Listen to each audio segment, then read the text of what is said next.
جگہ سے تھی. اب یہاں سے جب پانی نیچے گیا تو اس طرح ماتھے کے اوپر مسح کر لیتے ہیں. ٹھیک ہے. پھر پانی لے کے ادھر پھینکتے ہیں, پھر اس طرح مسح کر لیتے ہیں. اس طرح ماتھے کا اور اطراف کا عموماً مسح ہوتا ہے, دھلنے کا فرض پورا نہیں ہوتا, اور اس طریقے سے وضو ہمارا نہیں ہوگا. اچھا, ایک سوال اس میں اور پیدا ہوتا ہے کہ یہ تو میرے بال جسٹ سپوز یہاں تک ہیں, تو میں نے یہاں سے جو ہے وہ چہرہ دھونا ہے, لیکن ایک آدمی ہے کہ وہ گنجا ہو گیا اوپر سے, اب وہ کیا کرے گا بیچارہ, کیونکہ وہ تو یہاں تک بال نہیں ہے اس کے, یہاں تک نہیں ہے, یا بالکل ہی اس کے بال نہیں ہے, تو پھر وہ کیا کرے گا؟ یہ عادتاً کا جو لفظ کہا نا, اسی وجہ سے کہا گیا ہے کہ عادتاً یعنی عموماً جہاں بال جمتے ہوں یہاں تک جو تو ہے یہ خلاف عادت ہوں گے کہ بال کم ہو گئے اور پیچھے چلے گئے, تو اس کو خلاف عادت کہا جاتا ہے. تو عادتاً جہاں تک بال ہوتے ہیں وہاں سے پانی ڈالیں گے. ٹھیک. اب طریقہ یہ ہوتا ہے کہ دونوں ہاتھوں میں اس طرح پانی لینے کے بعد ذرا چہرہ جھکائیں, ٹھیک, اور ہاتھوں کو اوپر تک لا کے یہاں سے چھوڑیں. اچھا, تو یہ بالوں کے یہاں سے بہتا ہوا آئے گا, تو یہ تمام حصہ ہمارا دھل جائے گا. اس کے بعد اب یقینی سی بات ہے, کان کی ایک لو سے دوسری لو تک پورا چہرہ ہے, تو جب یہاں پہ ہم پانی ڈالیں گے تو ضروری نہیں کہ یہاں تک بھی پانی پہنچ جائے, اس لیے تھوڑا پانی لے کر اس کو اوپر لا کے یہاں سے چھوڑیں گے تاکہ یہ حصہ دھل جائے. پھر یہاں سے پانی لے کر الٹی سائڈ پر ڈالیں گے تاکہ یہ حصہ بھی پورا دھل جائے. تو آپ نے غور کیا ہوگا کہ ہم نے 3 مرتبہ پانی ڈالا تو پورا چہرہ 1 مرتبہ دھلا ہے. تو اس سے یہ عوامی خیال کا رد بھی ہو گیا کہ بعض عوامی سمجھتی ہے کہ 3 مرتبہ چہرہ دھونے کا مطلب یہ ہے کہ چہرے پر 3 مرتبہ پانی ڈالنا. ٹھیک ہے. تو 3 مرتبہ چہرے پر پانی ڈالنا یہ سنت نہیں ہے, بلکہ 3 مرتبہ چہرے کو دھونا سنت ہے. اچھا, ٹھیک ہے. تو یہ 3 دفعہ ڈالا تو 1 مرتبہ چہرہ دھلا ہے, تو اس کا مطلب ہے ہمیں 2 مرتبہ اور دھونا ہے تاکہ ہماری سنت کریمہ پوری ہو. لہٰذا آپ دوبارہ پانی ڈالیں گے اسی ترتیب کے ساتھ, اور پھر تیسری مرتبہ پانی ڈالیں گے, تب 3 مرتبہ مکمل چہرہ دھل کر سنت کریمہ ہماری پوری. اور اگر اس ترتیب کا کوئی خیال نہیں رکھتا تو مطلب اس ترتیب کا نہیں رکھتا اور 1 مرتبہ کم از کم چاروں طرف پانی ڈال لیتا ہے, تو 1 مرتبہ چہرہ دھلے گا, یعنی صرف فرض پورا ہوگا, سنت ترک ہو جائے گی. اور اگر کوئی 1 مرتبہ بھی کامل نہیں کرتا, کہ وہی جیسے طریقہ عوام یہاں پہ ڈالتی ہے اور اوپر کا مسح کر لیتی ہے, تو ان کو تو وضو بھی نہیں ہوگا, اور وضو نہیں ہوگا تو آگے نماز بھی نہیں ہوگی. اس کے بعد ہم ہاتھوں کو دھوئیں گے. ہاتھوں کا دھونا بھی چونکہ کوہنیوں سمیت فرض ہے. اب اس میں بھی یہ ہوتا ہے کہ دھار یہاں گرتی رہتی ہے اور وہ بس ہاتھ کیوں پھیرتے رہتے ہیں, تو یہاں کا مسح ہوتا ہے عموماً, اور پانی یہیں پر گر کر اور نیچے چلا جاتا ہے.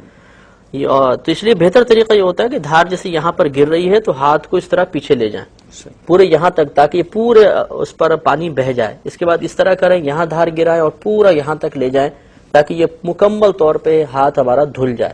اسی طرح پھر یہ الٹا ہاتھ ہم دھوئیں گے کہ دھار یہاں تک جائے اور پھر یہاں سے یہاں تک پہنچے تاکہ مکمل ہاتھ دھل جائے. اچھا مفتی صاحب, کچھ لوگ کرتے ہیں کہ نلکے میں انہوں نے پانی لیا اور باقاعدہ اس طرح سے جو ہے پانی کو انڈیلتے ہیں, اور وہ 3 مرتبہ انڈیلنے کے بعد اس کے بعد وہی مسح کا جو طریقہ ہے وہ اس طرح سے انہوں نے کیا, اور جناب وہ سمجھتے ہیں کہ وہ ہو گیا. ایک طریقہ تو یہ ہے. دوسرا لوگ اس طرح سے کرتے ہیں کہ صاحب وہ عموماً جو ہے وہ اسی طرح سے ہاتھ میں لے کے اور پانی کو صرف اس طرح سے پھیل لیا کرتے ہیں. تو ان دونوں طریقوں میں جو ہے وہ آپ کیا فرماتے ہیں کہ صحیح ہے کہ غلط ہے؟ بس یہی مسئلہ ہے کہ دیکھا یہ جائے گا کہ ان طریقوں کو اختیار کرنے کی بنا پر ایسا تو نہیں ہو رہا کہ کچھ حصہ دھل رہا ہے اور کچھ حصے کا مسح ہو رہا ہے. ٹھیک. اگر ایک بال کا بھی مسح ہوا, باقی چاہے ہم نے پورا ہاتھ دھو لیا ہو, تو ہمارا وضو نہیں ہوگا. صحیح. تو یہ بعض اوقات ایسا کرتے ہیں کہ ہاتھ دھونے کے بعد پھر 3 مرتبہ یوں پانی ڈالتے ہیں. جی, یہ اکثر بزرگوں کو دیکھا ہے. تو یہ جب ہاتھ دھل چکا تو یہ 3 مرتبہ پانی ڈالنا یہ اسراف ہے, فالتو پانی ڈال رہے ہیں, یہ کوئی سنت وغیرہ نہیں ہے. اور جس طرح آپ نے ارشاد فرمایا کہ بعض ابتدا میں اس طرح دھوتے ہیں کہ یوں پانی لیا اور اس طرح ہاتھ میں یوں ڈالا, تو ابھی پانی دیکھیں جب یوں آئے گا تو یہ سامنے کے حصے پہ گرے گا, اس حصے پہ پانی نہیں آئے گا. تو ہوتا یہ کہ یوں ڈال کے وہ یہاں پہ ہاتھ پھیرتے رہتے ہیں, تو ان کا ادھر کا مسح ہو جاتا ہے اور یہ حصہ دھل جاتا ہے, اور اس طرح وضو ہمارا کامل نہیں ہوگا. بہتر طریقہ وہی ہے جو آپ نے فرمایا. سب سے بہتر طریقہ وہی ہے کہ اس میں کسی قسم کا شبہ باقی نہیں رہتا ہے. ٹھیک. اس کے بعد سر کا مسح کرنا ہوگا. سر کے مسح کا مستحب طریقہ یہ ہوتا ہے کہ یہ دونوں ہاتھوں کی آخر کی جو 3 انگلیاں ہیں, پہلے تھوڑا پانی اس میں لے لیں, لینے کے بعد دونوں ہاتھوں کو گیلا کر لیں. اس کے بعد یہ آخر کی جو 3 انگلیاں اس کو ملا کر یہ بال جہاں سے ابتدا ہوتی ہے وہاں رکھیں, اور اس طرح رگڑتے ہوئے پیچھے تک لے جائیں. جب اس کو پیچھے لے کر جائیں گے تو صرف یہ والی سیدھے ہاتھ کی 3 انگلیوں کا پیٹ اور الٹے ہاتھ کی 3 انگلیوں کا پیٹ لگنا چاہیے. شہادت کی انگلی, انگوٹھا اور ہتھیلی یہ بالکل ٹچ نہ ہو. پیچھے لے جانے کے بعد اب یہ ہاتھ اس سے لے آئے تو اس کو کھول دیں. اب سائیڈ میں رگڑتے ہوئے لے کر آئیں گے اور اس میں فقط ہتھیلی یوز ہوگی. شہادت کی انگلی اور انگوٹھا استعمال نہیں ہونا چاہیے. آپ آگے لے آئے. اس کے بعد اب یہ انگوٹھا اور انگلی رہ گئے. انگلی سے کانوں کے اندر کا مسح کریں گے, انگوٹھے سے کان کے باہر کا مسح کریں گے. اب ہاتھ کی پشت رہ گئی, ہاتھ کی پشت سے گردن کا مسح کیا جائے گا. اچھا اس میں بعض لوگ آگے سے پیچھے سے آگے کی طرف لے کر آتے ہیں. یہ بھی طریقہ صحیح ہے، لیکن اس میں مسئلہ یہ ہوتا ہے کہ گلے کا مسح کرنا مکروہ ہے. اچھا تو گدی کا مسح کرنا سنت ہے اور گلے کا مسح کرنا مکروہ ہے. پیچھے سے جب آگے لے کر آئیں گے تو ہو سکتا ہے گلے پر ہاتھ لگ جائے اور وہ ایک مکروہ فعل ہو جائے.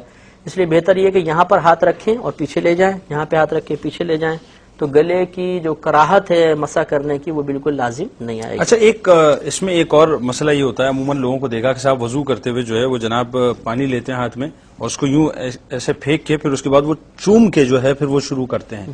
تو یہ چومنا کیا ہے؟ جی ہاں، یہ خلاف سنت طریقہ ہے. کوئی چومنا یہاں پہ مستحب نہیں ہے، نہ کوئی سنت سے منقول ہے.